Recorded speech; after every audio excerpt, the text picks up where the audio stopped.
The first time I realised my family saw me differently was during a thunderstorm at our lake house when I was 16. While my sister Natasha hosted an impromptu sleepover in the master bedroom, I huddled alone in the crawl space, counting seconds between lightning strikes and pretending the leak above my head wasn't soaking through my favourite sweater. My name is Victoria, and I've spent the last 15 years bankrolling that same lake house while watching my younger sister claim it as her personal playground.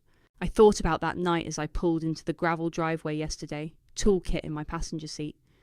The forecast had promised clear skies, perfect for fixing the persistent leak in the roof that no one else seemed concerned about.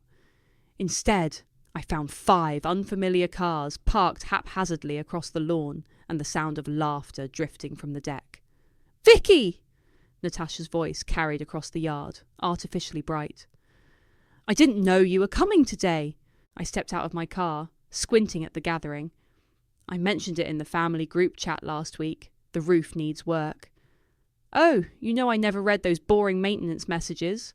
She waved dismissively, champagne glass in hand. "We're celebrating Royal's new business venture. You should join us."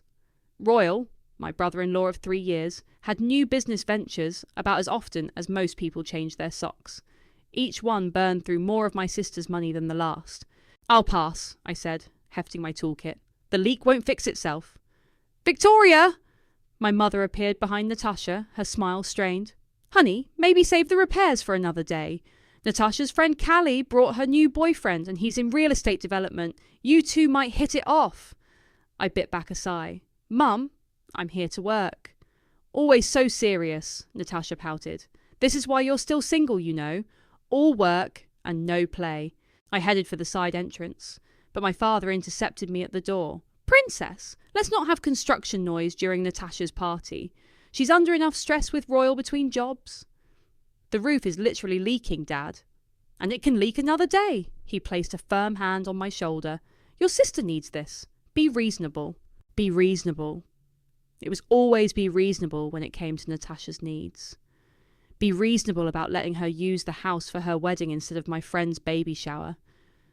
Be reasonable about covering her portion of the property taxes because Royal's last startup failed. Be reasonable about the new deck furniture she bought with the maintenance fund. I set my toolkit down harder than necessary. "Fine. I'll come back next weekend." "That's my girl." Dad squeezed my shoulder. "Why don't you head home? No sense hanging around if you're not going to join the party." I nodded and turned to leave, but realised I'd left my phone charger upstairs from my last visit. As I slipped through the kitchen toward the stairs, I heard voices from around the corner. "The realtor thinks we can get at least 800,000, my father was saying in low tones. "Maybe more if we stage it right. And it's really all for me?" Natasha's voice was eager. "The whole amount?" "Of course, sweetheart. You and Royal need it more than Victoria does. She's doing fine with her architect's salary. She won't even miss it." "But what about all the money she's put in?" My mother's voice, hesitant.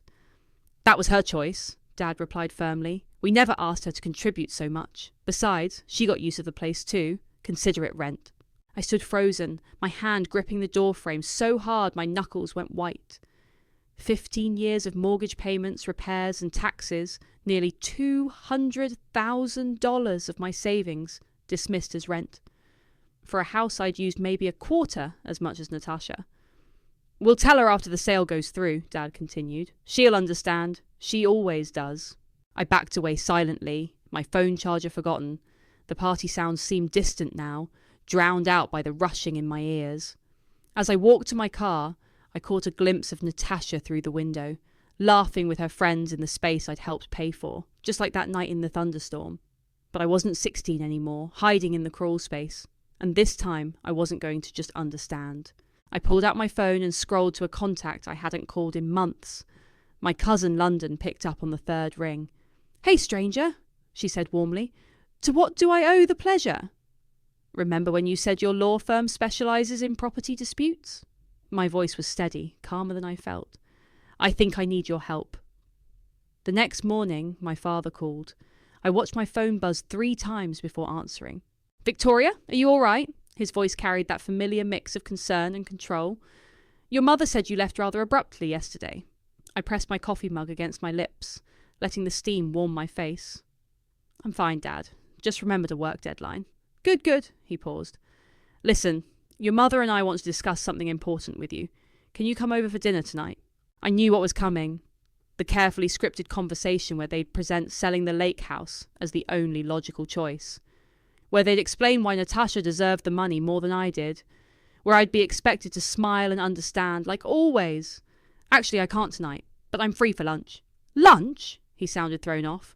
Well, I suppose we could do lunch. The usual place at noon. Perfect. I arrived at the restaurant 10 minutes early to find both my parents already there, heads bent together in conversation. They straightened up when they saw me, my mother's smile a touch too bright. Honey! She stood to hug me. We ordered your favourite salad. I sat down, smoothing my napkin across my lap. Thanks, Mum. So what's this important discussion about? My parents exchanged glances. Dad cleared his throat. Well, Princess, your mother and I have been thinking about the lake house. Oh? I took a sip of water. What about it? We're not getting any younger, he continued. Maintaining 2 properties is becoming a burden. We think it might be time to sell. I nodded slowly. I see. And the proceeds? Another glance between them. Mum jumped in, her voice gentle. Sweetheart, we know you've helped with the house expenses, and we're so grateful. But Natasha and Royal are really struggling right now. So you're giving them the money? My voice was flat. She needs it more than you do, Dad said firmly. You're established, successful. Natasha's trying to start a family, and with Royal's situation... How much do you think it's worth? I interrupted. Dad blinked. The realtor thinks we can get around 800,000. Interesting. I pulled out my phone and opened my notes app. And how much do you think I've contributed over the years? Victoria, Mum started. We never asked you to. $216,432, I cut in. That's what I've paid in mortgage contributions, property taxes, repairs and maintenance since I was 20. I have every receipt. The colour drained from my father's face. Now, Princess. I'm not done, I kept my voice level. I also have documentation of every time Natasha used the house. 78 occasions in the past 5 years, compared to my 18 visits in the same period. Oh, and written agreements about my partial ownership, signed by both of you when I first started contributing to the mortgage. My mother's hands trembled as she set down her water glass. What are you saying? I'm saying that if you sell the house, a significant portion of the proceeds are legally mine, and I'm not feeling particularly generous toward Natasha right now. This isn't like you, Dad's voice hardened. You've always understood about helping your sister. You're right, it's not like me. I stood up, leaving my untouched salad. That's probably why you thought you could do this without consequences. Victoria, wait. Mum reached for my hand. We can discuss this as a family. We are discussing it. I'm just finally saying my part. I pulled my hand away. I'll have my lawyer contact you about the sale. Lawyer? Dad's voice rose. You're getting lawyers involved? Over a family matter? Family matters when it benefits Natasha. Business matters when it benefits you. I shouldered my bag. I'm just playing by your rules now. As I walked out, I heard my mother call after me, but I didn't turn around. My phone buzzed with a text from London. Meeting set with Youssef Craig at 2 p.m. You ready? I typed back, more than ready. The drive to London's law firm was a blur. When I arrived, she was waiting in the lobby, her expression concerned. You look like hell, she said, pulling me into a hug. I just had lunch with my parents. Ah, she stepped back. Did they tell you about the sale? They tried. I managed a thin smile. I told them about the lawyer instead. London's eyebrows shot up. How'd that go? About as well as you'd expect. Dad turned that special shade of purple he saves for when things don't go his way. Good.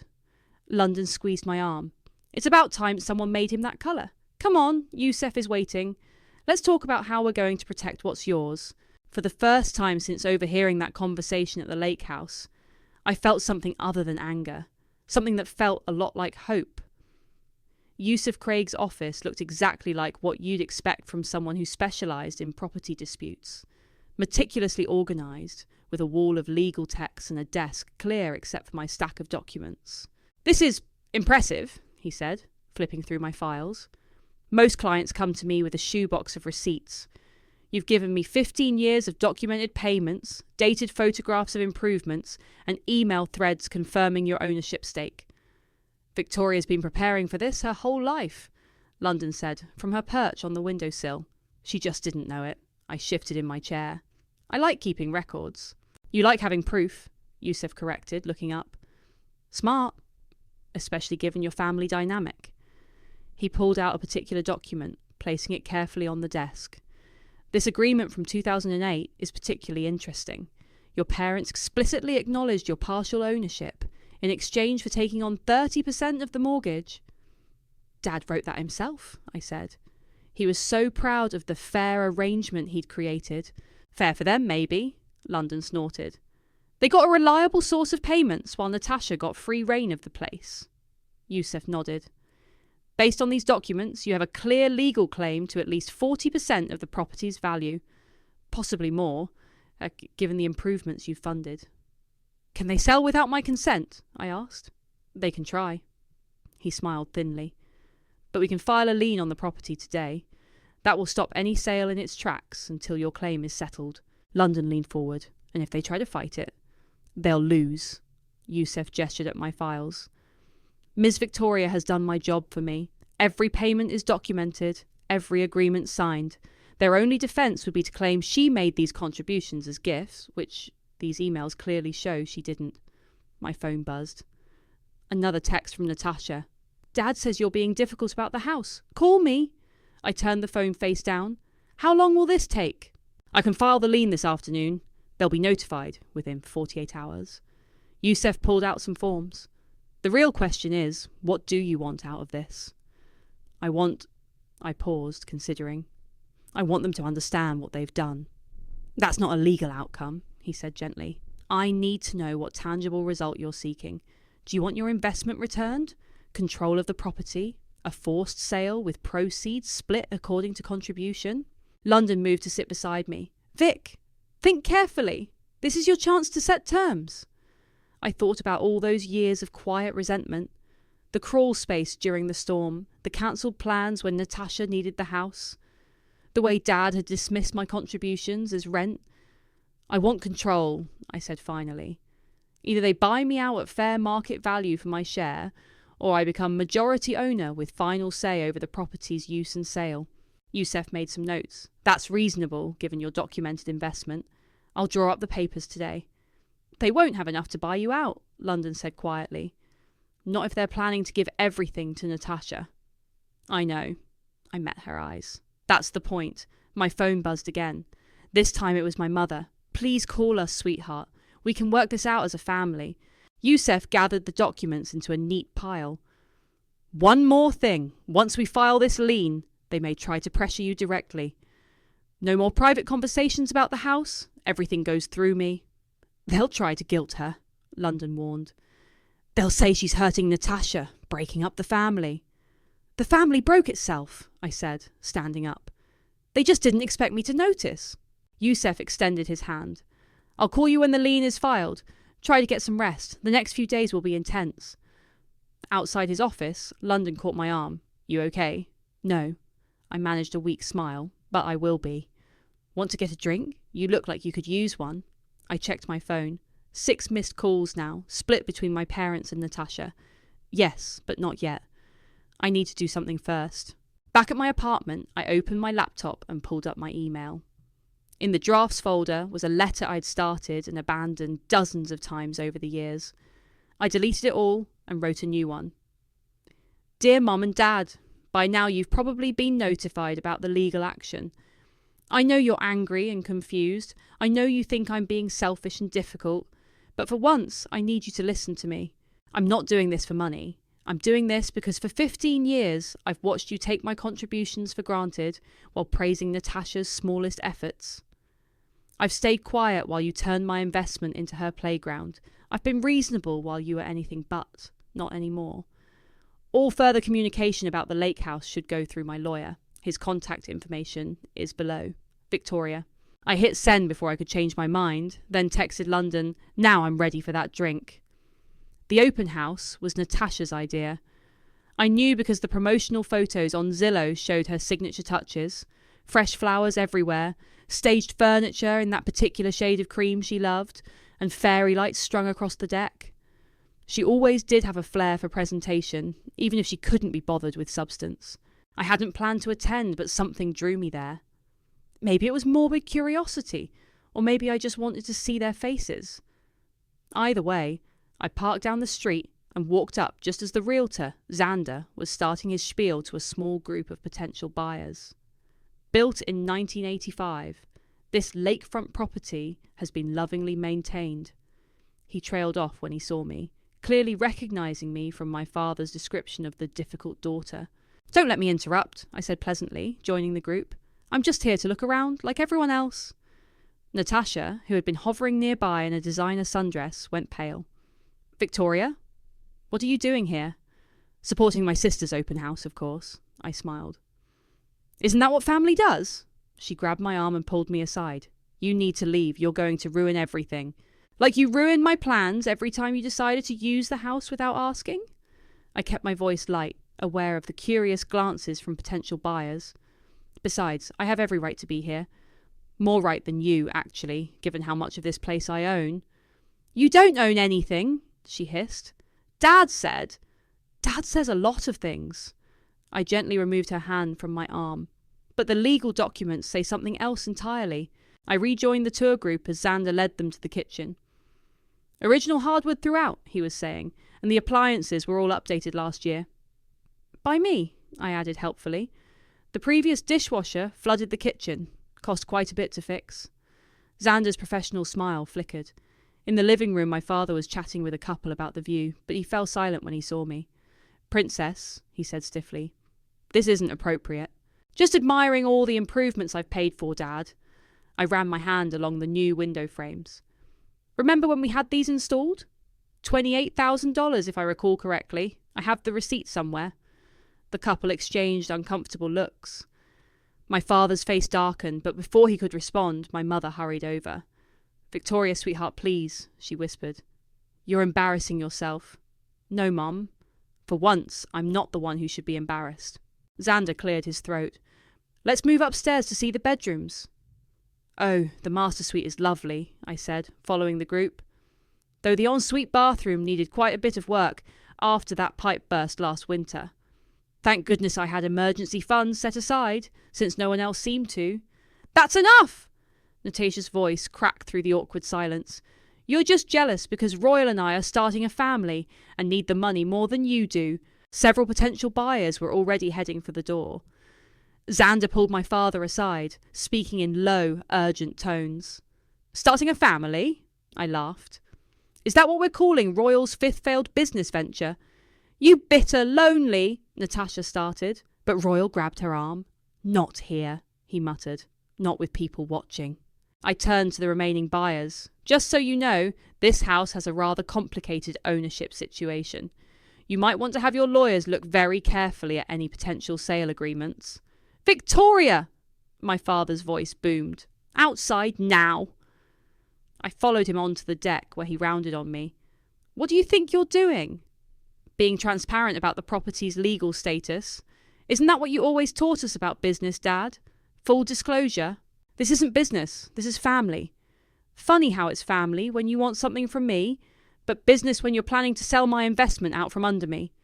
Xander appeared in the doorway, his expression grim. "Mr. Gordon, we need to talk. There's been a development, a legal filing that affects the sale." My father's face went from red to white. "What kind of legal filing?" "A lien," I answered for Xander. "Quite a substantial one, actually. You'll be hearing from my lawyer about the details." "You actually did it," my father whispered. "You're really going through with this." "I learned from you, Dad. About business, about family." I started walking toward my car, then turned back. "Oh, and Natasha?" "The fairy lights are lovely, but they're not up to code. I'd hate for there to be any liability issues, given the complicated ownership situation." As I drove away, I caught a glimpse of them in my rearview mirror, my father with his head in his hands, my mother crying, and Natasha screaming into her phone. The sight should have made me feel victorious. Instead, I felt empty. But empty was better than invisible. The family intervention came 3 days after the open house disaster. I knew it was an intervention because my mother texted asking me to come to their house for coffee and conversation, and when I arrived, everyone was arranged in the living room like a scene from a bad TV drama. "Sit down, Victoria," my father said, gesturing to the lone, empty chair facing the group. "I prefer to stand." I stayed by the doorway. "And anything regarding the lake house needs to go through my lawyer." "This isn't about the lake house," Natasha said, her eyes red. "This is about what you're doing to this family." "What I'm doing?" I laughed. "That's rich, coming from you."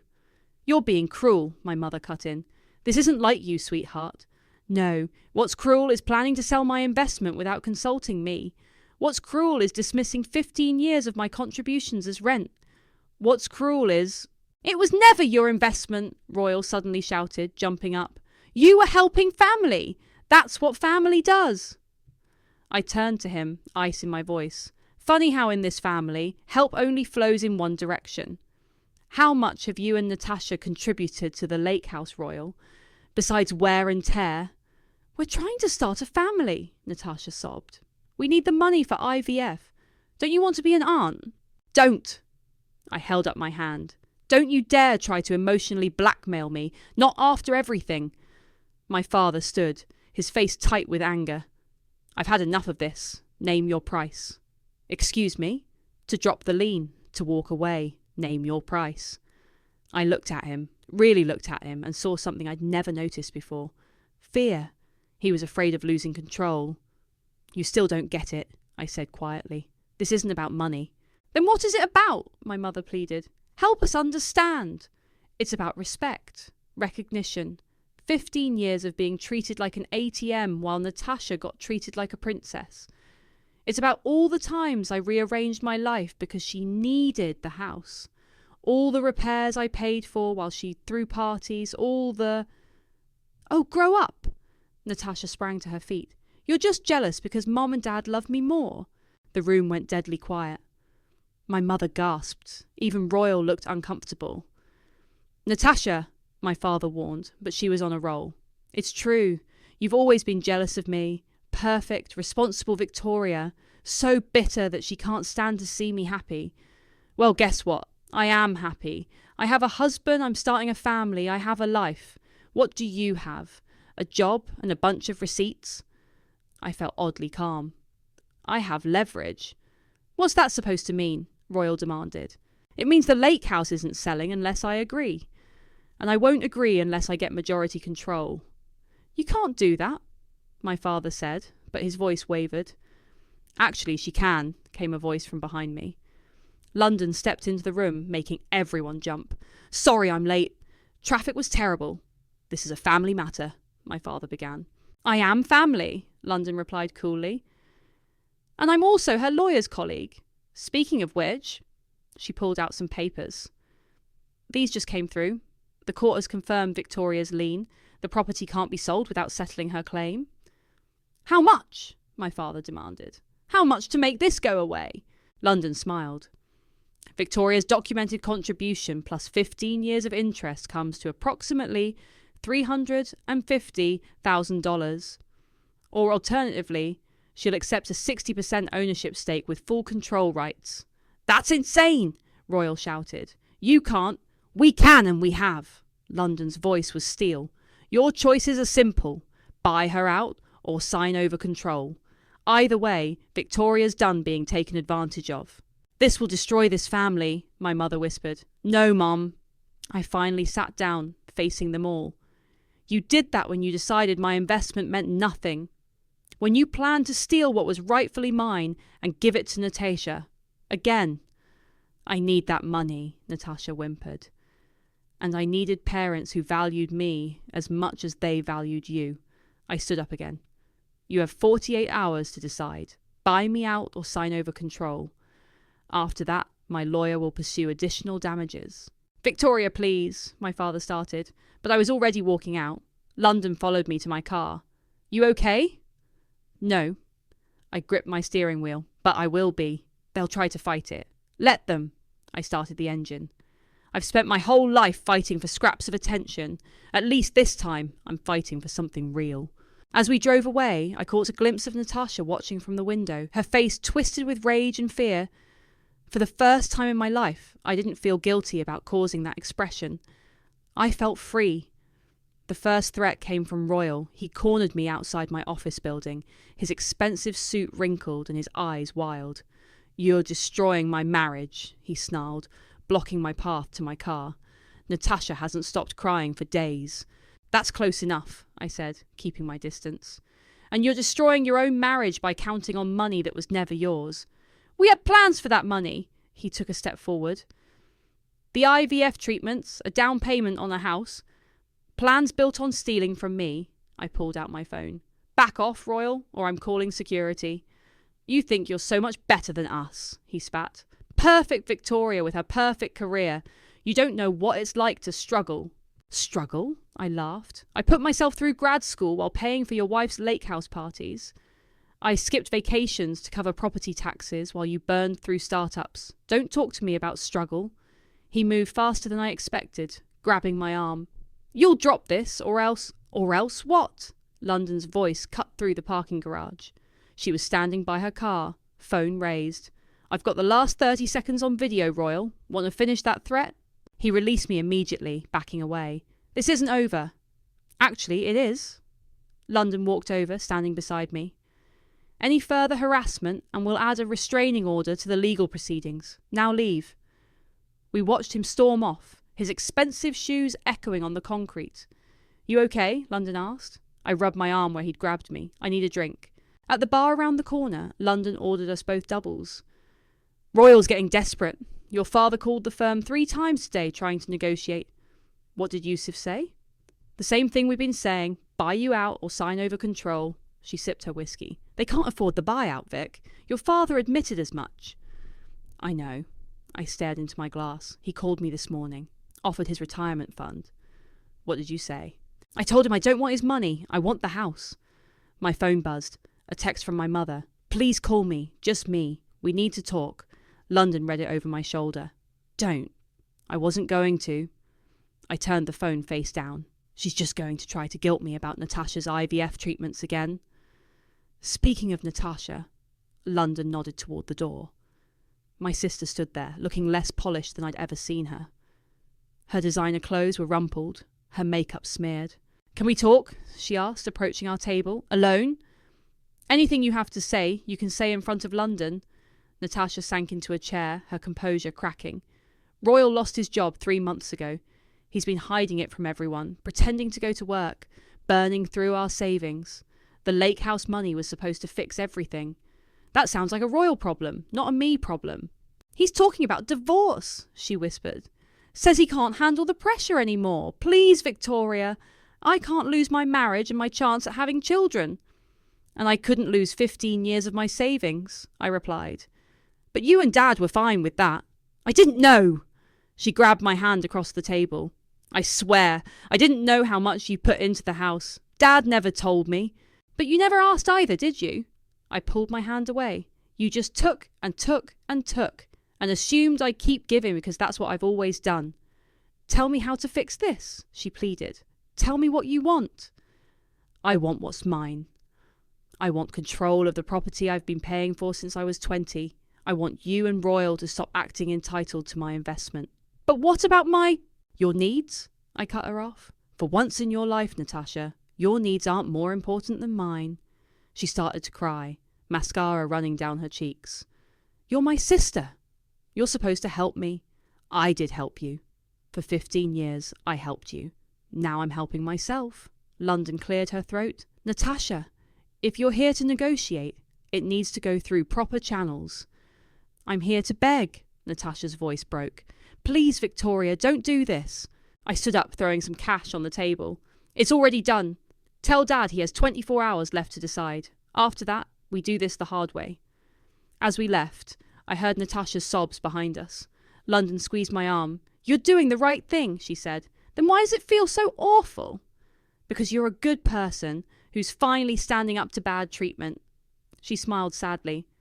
"It's supposed to feel awful. That's how you know you're breaking free." The signing meeting was set for 10 a.m. at Yusuf's office. I arrived early to find my father already there, alone, staring out the window. "Where's everyone else?" I asked, setting down my bag. Your mother couldn't handle it. He didn't turn around. Natasha's not speaking to any of us. Royal left her 3 days ago. I'm sorry about Royal. Are you? Now he turned. His face aged years in weeks. This is what you wanted, isn't it? To tear everything apart? No, Dad. I wanted what was rightfully mine. You're the one who tried to take it away. Yusuf entered before my father could respond, carrying a thick folder of documents. London followed, giving me a supportive nod. Let's begin, Yusuf said, laying out the papers. The agreement is straightforward. Mr. Gordon will sign over 60% ownership of the Lake House property to Victoria, giving her controlling interest and final say in all property decisions. My father's hand shook as he reached for the pen. This house was supposed to be our legacy. It still can be, I said quietly, just not the way you planned. He signed, each stroke of the pen deliberate and heavy. When he finished, he pushed the papers away like they were poisonous. You'll get the official copies in 3 business days, Yusuf said. From this moment, any decisions about the property's use or sale must go through Victoria. What are you going to do with it? My father asked. I don't know yet. I signed my portion of the documents. But whatever I decide, it'll be my choice. For once. He stood up, suddenly looking very old. Your mother wanted me to give you this. He pulled out an envelope. Read it or don't, it's up to you. After he left, London moved to my side. Want to go see your property? The drive to the lake house felt different now. Every familiar turn, every landmark held new meaning. When we pulled up, I used my key to my house, to open the door. The interior still showed signs of the failed open house, staging furniture, empty vases that once held Natasha's flowers. But underneath was the house I'd invested in for so long. The kitchen I'd renovated, the windows I'd replaced, the deck I'd maintained. Wow, London said, running her hand along the new countertop. You really did put a lot into this place. Yeah. I walked to the master bedroom, the room I'd never used because Natasha always claimed it. I did. A noise from outside made us both turn. Through the window, I saw my mother getting out of her car. Want me to ask her to leave? London offered. No. I took a deep breath. I should talk to her. My mother looked small standing on the deck, her hands clasped tightly together. I wasn't sure you'd let me in. It's done, Mum. The papers are signed. I know. She looked past me into the house. Did you read my letter? Not yet. She nodded. I wrote about the first time we brought you here. You were 6. Natasha was just a baby. You stood on this deck and said you were going to live here forever. Mum! Let me finish. Her voice strengthened. We never meant to take advantage of you, Victoria. We just got used to you being the strong one, the responsible one. We leaned on that too hard for too long. You didn't just lean, I said. You took and took until there was nothing left to take. And then you tried to take more. I know. Tears spilled down her cheeks. Your father won't admit it, but we were wrong. So wrong. And I'm sorry. I felt my own eyes burning. Sorry doesn't fix it. No, she agreed. But maybe time will, if you let it. She turned to leave, then stopped. Natasha's staying with me. Royal emptied their accounts before he left. She could use her sister. I can't be her saviour anymore, Mom. I'm not asking you to save her. Just don't shut the door completely, please. After she left, London found me sitting on the deck, finally reading my mother's letter. The paper was stained with tears, hers, and now mine. You okay? London asked. No. I folded the letter carefully. But I think I will be. What are you going to do at the house? I looked out over the lake, watching the sun sparkle on the water. Make new memories, better ones. Want company? Yeah. I smiled at my cousin, my real sister, in all the ways that mattered. I really do. The lake house was mine now. Not a burden, not obligation, but mine. And for the first time in 15 years, I felt like I could finally breathe. The first snowfall of winter dusted the lake house in white when I heard the crunch of tyres on the gravel driveway. Through the window, I watched Natasha step out of an unfamiliar used car, nothing like her previous luxury SUV. I opened the door before she could knock. This is a surprise. I wasn't sure you'd be here. She hugged herself against the cold. London mentioned you come up on weekends now. Do you want to come in? She hesitated, then nodded.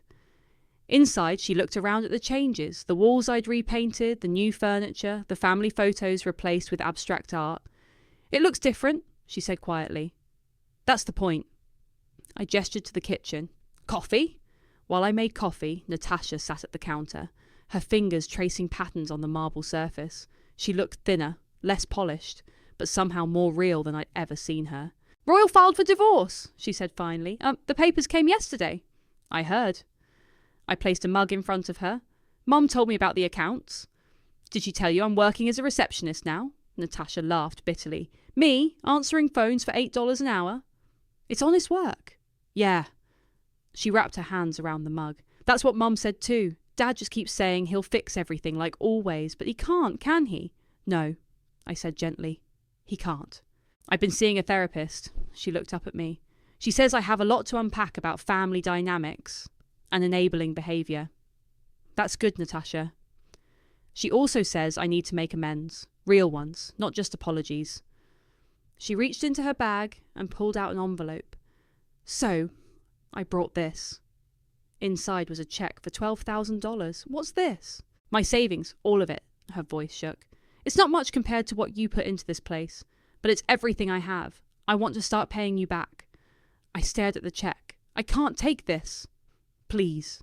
She grabbed my hand. I need to do this. Not because Dad says to, or because Mom's crying, or because I want something. I need to do this because it's right. Keep it, I said, pushing the cheque back. Use it to start over. Victoria, I'm not being noble, Natasha. I'm being practical. You need this money more than I do right now. I sipped my coffee. Besides, I've got other plans for the house. What kind of plans? I led her to the living room where blueprints covered the coffee table. I'm converting it into a vacation rental. The location's perfect, and with some updates, it could generate good income. That's actually really smart. London's handling the legal structure. Once it's set up, the profits will be split according to ownership shares. 60% to me, 40% to Mum and Dad. Natasha studied the plans. What about me? That depends on you. I sat down beside her. I need someone to manage the property. Bookings, guest relations, maintenance scheduling. Someone who knows the house and has experience planning events. She looked up sharply. Are you offering me a job? I'm offering you a chance. Salary plus commission. I met her eyes. But it has to be business, Natasha. No more family favours. No more emotional manipulation. Think you can handle that? She swallowed hard. I'd like to try. Then keep your cheque. You'll need it for the property management certification course I want you to take. For a moment, she just stared at me. Then she started laughing, tears streaming down her face. God, you're still taking care of me, aren't you? Just in a completely different way. No, I corrected. I'm giving you a chance to take care of yourself. There's a difference. She wiped her eyes. I really am sorry, Victoria, for everything. I know. I stood up. Want to see the rest of the changes I'm planning? As we walked through the house, Natasha asked questions about the renovation plans. Real questions, practical ones. For the first time, we were talking like business partners, not sisters trapped in old patterns. Outside, the snow was falling harder, transforming the landscape into something new and clean. Natasha paused at the door before leaving. Thank you, she said. Not for the job offer, but for making me see myself clearly, even though it hurt. Sometimes clarity has to hurt, I replied. Otherwise, we don't learn from it. I watched her drive away, then turn back to my house, with all its memories and possibilities.